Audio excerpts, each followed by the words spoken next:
Hello sir, madam.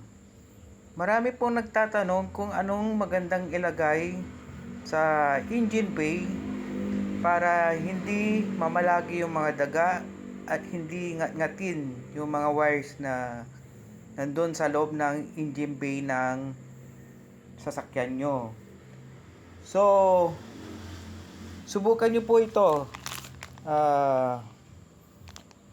Albatross smooth balls. Kwan po to, effective. Subukan nyo lang. Thank you.